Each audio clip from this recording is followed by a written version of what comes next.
Le Covid n'en finit pas de peser sur la SNCF. La compagnie ferroviaire devrait être encore dans le rouge en 2021. Mais cette fois-ci, elle ne fera pas appel à l'État. Ce sont les mots de son PDG, Jean-Pierre Farandou, qui accordait une interview à nos confrères du Figaro. Déjà 780 millions d'euros de déficit sur le premier semestre de l'année. Mais l'entreprise, nous dit-il, a des capacités de rebond. Bonjour Bruna Basini. Comment ça va? Très bien, et vous? Merci d'être avec nous, rédactrice en chef adjointe au JDD. Et la SNCF, donc oui, qui a du mal à se relever de la crise sanitaire, toujours. Oui, tout à fait. D'abord parce que n'oublions pas qu'on a eu un troisième confinement en 2021 Exactement. qui a pesé sur le trafic ferroviaire avant l'été. Et puis surtout, cette crise, elle a modifié les habitudes de déplacement. Alors, on a vu que la clientèle loisir est revenue en masse et elle assure 100% du trafic le week-end.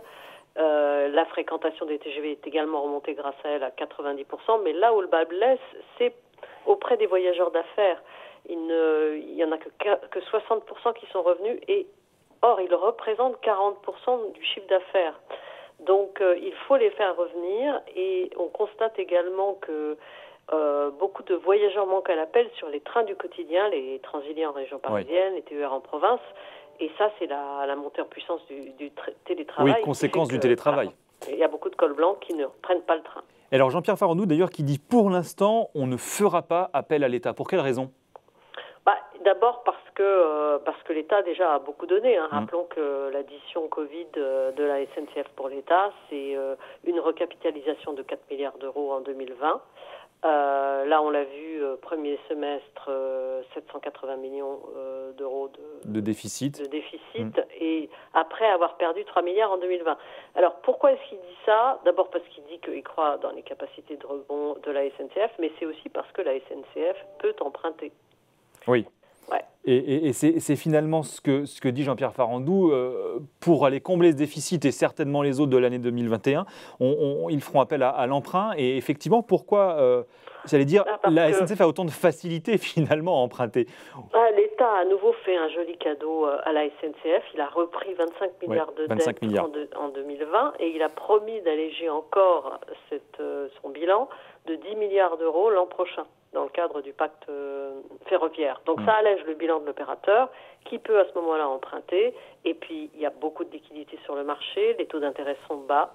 Rappelons qu'en 2020, la SNCF a ainsi emprunté au moins 3 milliards d'euros. Il fait remonter sa dette à près de 38 milliards d'ailleurs. Parce qu'en toile de fond, il y a quand même cette obligation, depuis vous en parliez de la loi Pacte ferroviaire, d'avoir un cash flow positif. Donc il faut équilibrer les recettes et les dépenses. Ça, c'est incontournable dès l'année prochaine. C'est tout à fait ça, d'ici fin 2022. Et donc, pour y parvenir, évidemment, Jean-Pierre Farandou a son plan.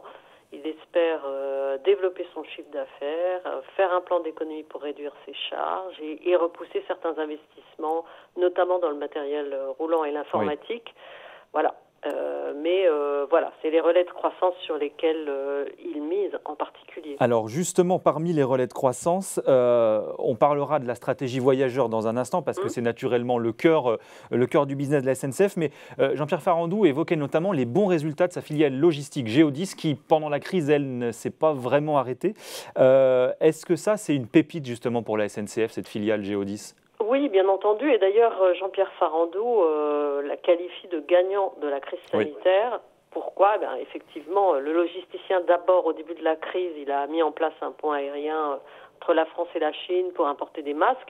Mais c'est surtout la progression du e-commerce pendant la crise qui a drainé le chiffre d'affaires de Géodis. Donc oui, Géodis est non seulement une pépite, mais ça a été un amortisseur de crise pour la SNCF qui est venu compenser partiellement la baisse des revenus du TGV. On a moins voyagé, mais on a beaucoup commandé sur Internet et donc forcément, il faut de la logistique pour ça. Et il y a également, alors, ce qui est en train de aussi un petit peu de relever, en tout cas d'aérer un peu les comptes de la SNCF cette année, c'est la vente d'Hermeva. Donc c'était une filiale de la SNCF qui faisait de l'exploitation de wagons fret.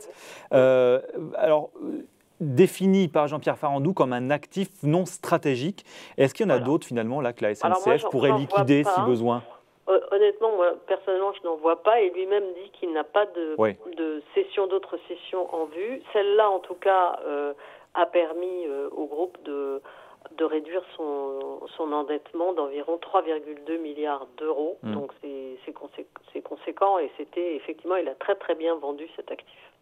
Alors, parmi les capacités de rebond et parmi les plans justement de la SNCF pour sortir de cet endettement et de cette crise dès l'année prochaine, il y a la stratégie naturellement voyageurs.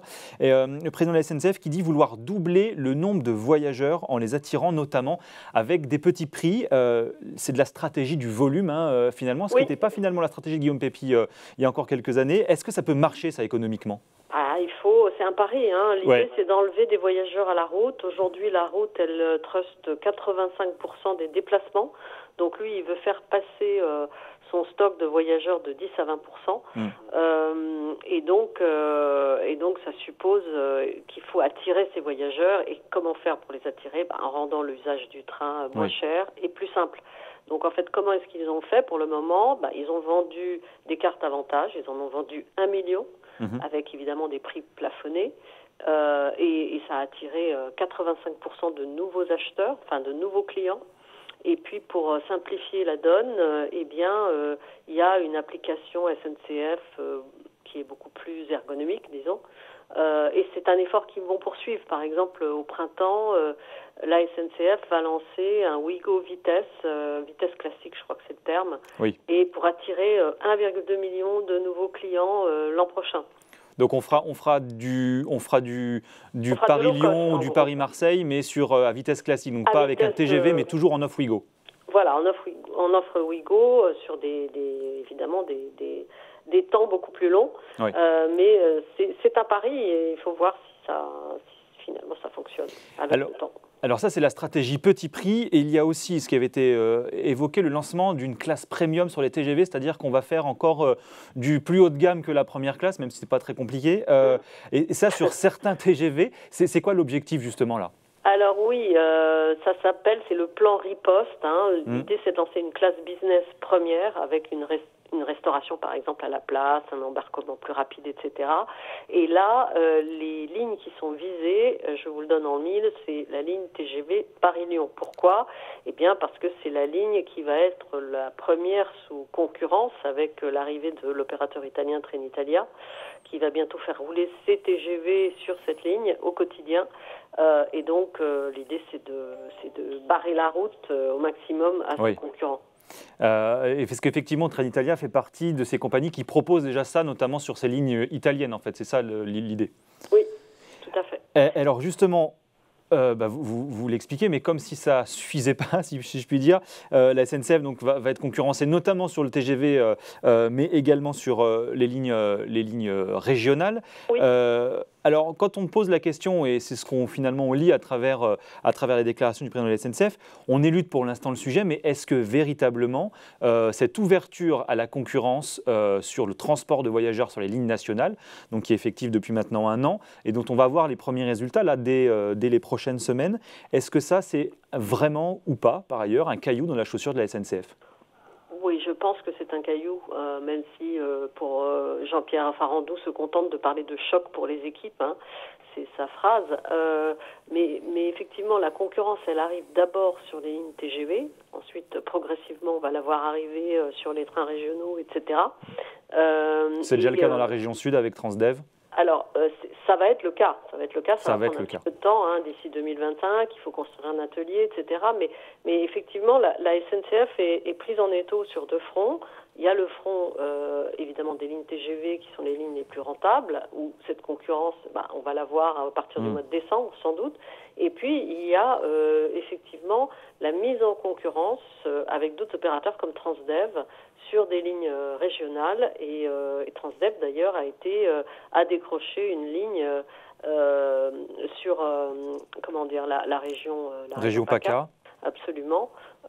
Donc c'est vraiment le début d'une offensive. Et comme il y a 4 autres régions qui sont en train d'organiser des appels d'offres, des mises en concurrence, et à terme, toutes les régions, à partir de 2023, devront faire ces mises en concurrence. Donc on va être dans une situation évidemment de monopoles de plus en plus réduits. De plus en plus réduit, effectivement. Alors, un mot pour terminer, mais Jean-Pierre Farneau qui nous dit dans 10 ans, la SNCF sera rentable de partout. Donc, autrement dit, sur toutes ses filiales, est-ce que ça, vous y croyez? Est-ce qu'il rêve? C'est peut-être un rêve. Je ne vais pas vous dire joker, mais il y a quand même énormément encore de sujets qu'on n'a absolument pas évoqués, comme l'argent qu'il va falloir trouver pour financer la régénération et la rénovation des lignes. Et ça, pour le moment, c'est en partie financé, mais pas totalement. Les comptes de la SNCF ne le permettent pas. Il va falloir faire appel à nouveau à des coups de pouce de l'État et puis tabler également sur les aides qui pourront venir de l'Union européenne, du Green Deal mis au point pour aborder cette problématique-là, qui n'est que l'une d'entre elles. Qui n'est que l'une d'entre elles. Beaucoup de défis et on en reparlera peut-être effectivement dans 10 ans. Merci beaucoup Bruna Basini, rédactrice en chef adjointe au JDD dans Boursorama, dans Ecorama sur Boursorama aujourd'hui. Merci Julien. Merci. Au revoir.